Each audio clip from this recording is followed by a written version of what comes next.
मी आनंद करंदीकर.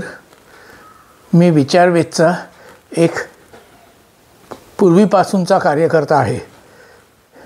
यावर्षीचं विचारवेधचं संमेलन जाती अंतासाठी करू काही या विषयावर दिनांक 8 आणि 9 फेब्रुवारीला म्हणजे शनिवार रविवारी पुण्यामध्ये पर्वती पायथ्याशी राष्ट्रसेवा दलाचं ऑफिस आहे तिथे होणार आहे. या संमेलनातून जाती अंत करण्यासाठी काही नवे मार्ग शोधण्याचा आपला प्रयत्न आहे. हा विषय आम्ही जेव्हा सुरुवातीला बसलो तेव्हा ज्यांनी सुचवला त्यापैकी मी एक होतो. मी हा विषय का सुचवला? मी माझे एक धोका नावाचं पुस्तक अलीकडे लिहित होतो. त्यानिमित्ताने मी दलितांवरच्या अत्याचाराबद्दल काही माहिती गोळा केली आणि जे आकडे आले समोर ते इतके धक्कादायक होते की मी हादरून गेलो. त्यातले अगदी थोडक्यात आकडे मी तुम्हाला सांगतो. ज्यांना पाहिजे त्यांनी धोका पुस्तक मुळात वाचावं. नॅशनल क्राईम रेकॉर्ड्स ब्युरो ही सरकारी संस्था आहे. ते एकूण गुन्हे नोंदवतात. 2010 ते 2020 या 10 वर्षाच्या काळात दलितांवर घडणाऱ्या अत्याचारांचं प्रमाण मोठ्या प्रमाणावर वाढलं आहे, कमी झालेलं नाही. उदाहरणार्थ 2010 साली एकूण 37,713 दलितांवर अत्याचार झाले. ते वाढत जाऊन क्रमाक्रमाने 2020 साली 50,261 झाले. म्हणजे जवळजवळ 40% ते वाढले. ह्या काळात दलितांची लोकसंख्या एवढी वाढली नाही, ती अंदाजे 2%नीच वाढली. हे अत्याचार वाढत आहेत.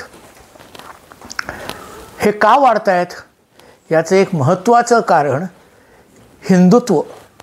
हिंदुत्व टिकवणं म्हणजे जाती टिकवणं, म्हणजे दलित जातीतल्या लोकांना खाली दाबून ठेवणं असाच अर्थ आहे. आणि मग दलित जातीयांवर अत्याचार वाढत जातात. पण सगळ्यात वाईट भाग म्हणजे एखाद्या जातीला दडपून ठेवायचं असलं, एखाद्या धार्मिक गटाला दडपून ठेवायचं असलं तर त्यांच्या स्त्रियांवर अत्याचार करायचे. म्हणजे तुमची जातच शुद्ध राहत नाही, ती बाटवली जाते. दलितांच्या स्त्रियांवर होणाऱ्या अत्याचाराचं प्रमाण हे वाढतं आहे. हे फारच धक्कादायक आहे. याबद्दल 2010 साली दलित स्त्रियांवर इतर जातीच्या पुरुषांनी केलेल्या बलात्कारांचं प्रमाण, बलात्कारांची संख्या 1,349 होती. ती 2011 साली वाढत जाऊन जवळजवळ तिप्पट झाली. 3,893 गुन्हे दलित स्त्रियांवर इतरांनी केलेल्या अत्याचाराचे नोंदवण्यात आले. सगळ्यात किळसवाणा प्रकार म्हणजे हे जे बलात्काराचे गुन्हे नोंदवण्यात आले म्हणजे 3,893 त्यापैकी 1,285 अल्पवयीन मुली होत्या. काय चाललं आहे हे? मला भयानक अस्वस्थता आली. मी तरुणपणापासून युवक क्रांती दलाच्या चळवळीत होतो. त्यावेळी आम्ही नामांतरासाठी लढा दिला. दलित शिष्यवृत्ती वाढ व्हावी म्हणून लढा दिला. आता असे लढे तर मागेच पडले, पण या हिंदुत्वाच्या पुनर्जन्मामुळे दलितांवरचे अत्याचार, दलित स्त्रियांवरचे अत्याचार हे कमालीचे वाढत आहेत. त्याला जोडून जर कोणी आंतरधर्मीय लग्न केलं प्रेमिकांनी तर त्याला लव जिहाद म्हणायचं आणि त्यांच्यावर हल्ला करायचा, हेही प्रकार सुरू आहेत. त्याच्यासाठी रजिस्ट्रारला नोटीस द्यावी लागते लग्नाच्या आधी. ती मॉनिटर करून अशी लग्न कोण करणार आहेत याचा मागोवा घेऊन त्यांना दमदाटी करणंही सुरू झालं आहे. आता करायचं काय?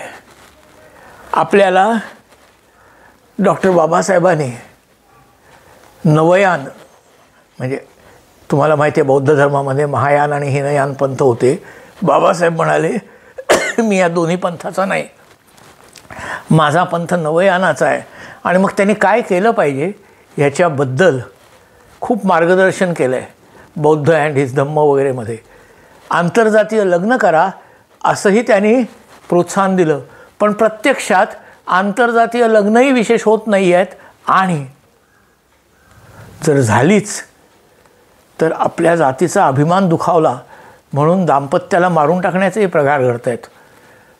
या सगळ्याबद्दल काय केलं पाहिजे याची चर्चा मला वाटलं, आणि मग माझ्या सहकार्याने वाटलं की आपण करून मार्ग शोधला पाहिजे. आपल्या विषयाचं नाव जाती अंताबद्दल बोलू काही नाही आहे, जाती अंताबद्दल करू काही असं आहे.